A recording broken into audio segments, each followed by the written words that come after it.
Hello guys, this is me Ankita and welcome to our channel medical की पढ़ाई।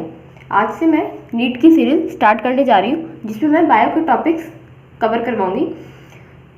अभी मैं NCERT 11 का एक ह्यूमन फिजियोलॉजी का एक इम्पॉर्टेंट चैप्टर लिया है मैंने, चैप्टर नंबर 17, जिसका नाम क्या है, breathing and exchange of gases. सबसे पहले हम लोग इस टर्म का मीनिंग देखेंगे कि इसका मतलब होता क्या है, उसके बाद हम लोग चैप्टर के अंदर जाएंगे। First of all, what is breathing? Breathing is a process in which exchange of O2 and CO2 occurs. O2 और CO2 आता कहाँ से? O2 कहाँ से आएगा? From atmosphere से हमारे बॉडी में आएगा, एंड CO2 जो हमारे बॉडी से प्रोड्यूस्ड होगा, जो हमारे सेल से प्रोड्यूस्ड होगा, वो CO2। एंड ये हो गया, मैंने आपको बता दिया ब्रीदिंग क्या है। अब है एक्सचेंज ऑफ गैसेस।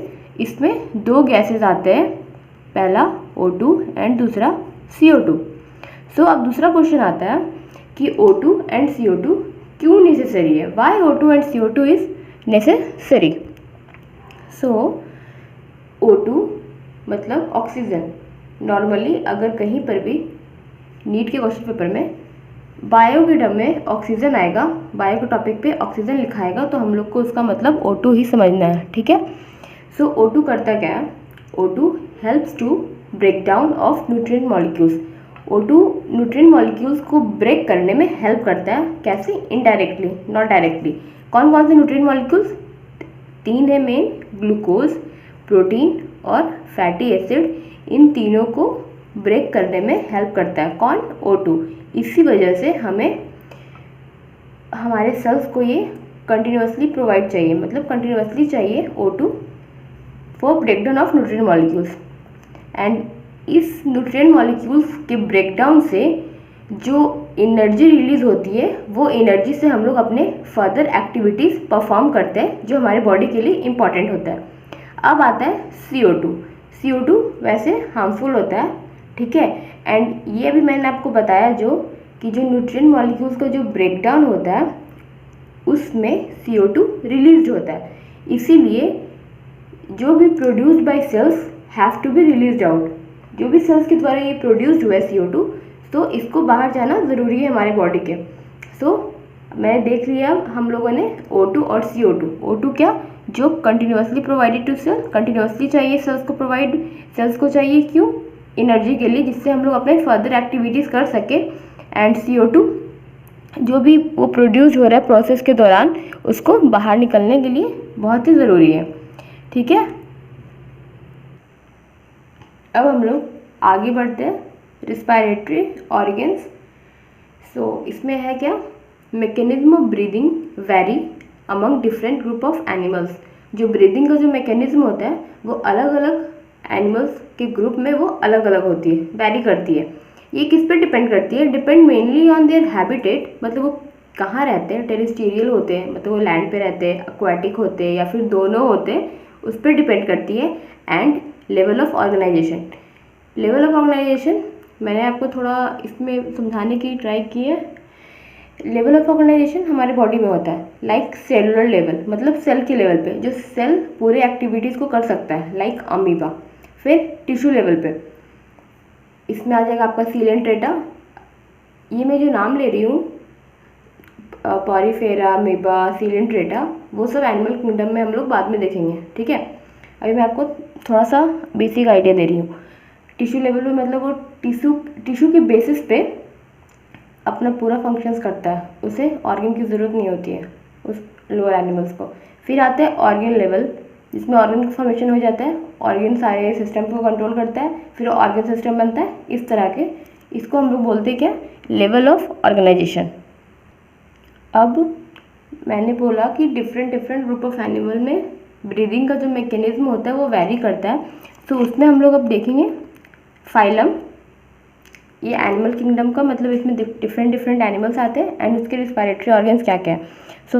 मैं अभी सबसे पहले आपको इनवर्टिब्रेट्स का बता रही हूँ। उसमें पहला क्या है?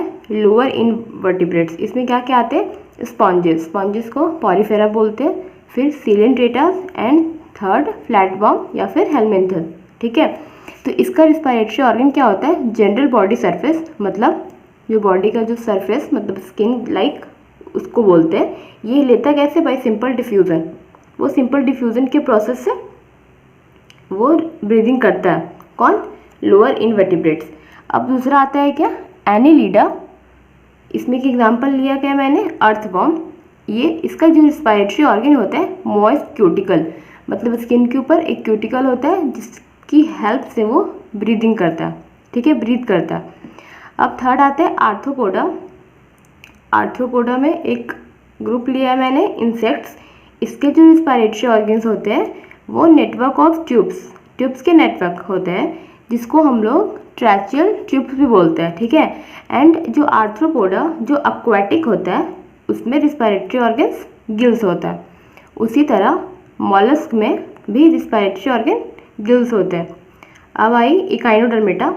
इसमें रिस्पायरेटरी ऑर्गन्स क्या होते हैं? Water vascular system. इसकी जो पूरी डिटेलिंग है वो मैं आपको एनिमल किंगडम में बताऊंगी। अभी मैं आपको नॉर्मल बता रही हूँ कि किस फाइलम के किस में रिस्पायरेटरी ऑर्गन्स क्या होते हैं। ओके, अब मैंने आपको इन वर्टिब्रेट्स तो बता दिया, अब आई बारी वर्टिब्रेट्स की। सो इसमें भी मैंने कुछ लिए। फर्स्ट ऑफ ऑल है पाइसेस। पाइसेस का मतलब होता है फिशेज, ठीक है। इसमें जो रिस्पायरेटरी ऑर्गन्स होते हैं वो क्या होते हैं? गिल्स, ठीक है। एंड इसको हम लोग ब्रैचियल रिस्पायरेशन भी बोलते हैं। अब आई एम्फीबियंस, रिप्टाइल्स, बर्ड्स, मैमल्स। ये सब टेरेस्टेरियल फॉर्म में होते हैं, मतलब जैसे कि पाइसेस एक्वाटिक वाटर में रहने वाला होता है, ये सब जो है टेरेस्टेरियल होते हैं। एम्फीबियन कुछ कुछ दोनों में रहते हैं, पानी में भी लैंड में भी, ठीक है। सो इसकी जो रिस्पायरेटरी ऑर्गन क्या है? लंग्स। इसको हम लोग पल्मोनरी रिस्पायरेशन भी बोलते हैं। अब मैंने एक एग्जांपल क्या उठाया? एम्फीबियन। इसमें एक क्या है? फ्रॉग। सो इसके पास बहुत सारे रिस्पायरेटरी ऑर्गन मतलब बहुत सारे मेथड्स होते हैं जिससे वो ब्रीदिंग कर सकता है। फर्स्ट पल्मोनरी मतलब लंग्स से।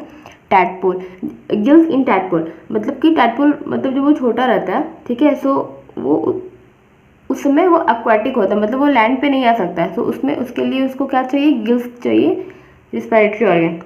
फिर वो बक्कोफेरेंजियल कैविटी से भी ब्रीथ कर सकता है।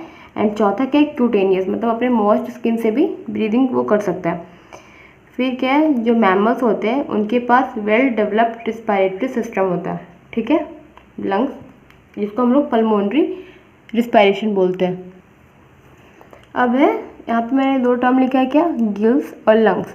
सो गिल्स और लंग्स में डिफरेंस क्या? ये एनसीईआरटी में मेंशन था कि गिल्स का मतलब होता है vascularised surface, sorry vascularised structure, ये क्या है? Gills. And lungs vascularised bags.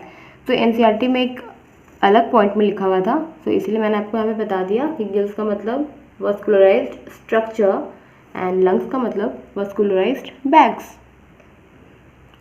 अब हम लोगों ने देख लिया मतलब कि ब्रीदिंग क्या होते हैं, एक्सचेंज ऑफ गैसेस देखा मैंने, फिर अलग अलग एनिमल के ग्रुप्स में रिस्पायरेटरी ऑर्गन्स भी वैरी करते हैं, जो डिपेंड किस पे होते हैं? हैबिटेट पे एंड लेवल ऑफ ऑर्गेनाइजेशन पे। सो अब आता है क्या है? रिस्पायरेशन में कुछ स्टेप्स होते हैं। एनसीईआरटी में 5 स्टेप्स मेंशन किए। ओके, सो मैं आपको बता रही हूँ। फर्स्ट स्टेप क्या है? ब्रीदिंग और पल्मोनरी वेंटिलेशन। मैंने आपको बताया अभी पीछे, ब्रीदिंग क्या एक प्रोसेस है जिसमें exchange of O2 and CO2 की प्रोसेस अक्कर होती है, ठीक है। सो O2 कहाँ से आएगा? एटमॉस्फेरिक एयर से, ठीक है। तो हम लोग एटमॉस्फेरिक एयर ड्रॉन इन, मतलब वो हम लोग लेते हैं, एंड जो CO2 rich alveolar air release out, मतलब वो बाहर जाता है। इस प्रोसेस को ब्रीदिंग बोलते हैं। सो रिस्पायरेशन का फर्स्ट स्टेप क्या है? ब्रीदिंग को हम लोग पल्मोनरी वेंटिलेशन भी बोलते हैं। Second, diffusion. डिफ्यूज़न कहाँ होता है? सबसे पहला जो मैंने अभी बता रही हूँ आपको, यहाँ पे 2 डिफ्यूज़न आएगा। सो पहला डिफ्यूज़न होता है अक्रॉस अल्वियोलर मेम्ब्रेन, जो लंग्स के अंदर प्रेजेंट होता है, ठीक है, अल्वियोलाई में। सो सबसे पहला डिफ्यूज़न वहाँ पे होता है, किसका? O2 और CO2 गैसेस का डिफ्यूज़न होगा, ठीक है। अब थर्ड, अब डिफ्यूज़न तो हो गया, मतलब कि O2 अंदर आ गया, CO2 बाहर चला गया। अब कोई चाहिए ना कि O2 को वो सेल्स में ले जाए जहाँ पे माइटोकॉन्ड्रिया के द्वारा सेलुलर रिस्पायरेशन हो। सो इस गैसेस को ले जाने के लिए ब्लड हेल्प करता है। लाइक O2 लंग्स में आ गया, अब लंग्स से O2 को सेल में जाना है और जो सेल में CO2 बना है उसको लंग्स में आना है। तो इन प्रोसेस को कौन करता है? ब्लड। ठीक है, अब चौथा प्रोसेस है फिर वापस डिफ्यूज़न, जो हम लोगों ने सेकंड देखा था, लेकिन जो सेकंड में डिफ्यूज़न था वो किस में था? अल्वियोलर मेम्ब्रेन में। और जो चौथा प्रोसेस में जो डिफ्यूज़न होगा किसमें? ब्लड और टिश्यूज़ में। ठीक है, तो जो ब्लड में O2 है वो जाएगा टिश्यू के अंदर एंड जो टिश्यू में CO2 है वो आएगा ब्लड के अंदर, तो यहाँ पे डिफ्यूज़न वापस हुआ। अब पांचवा पॉइंट क्या है? Utilization of O2 by cells for reactions and then release of CO2।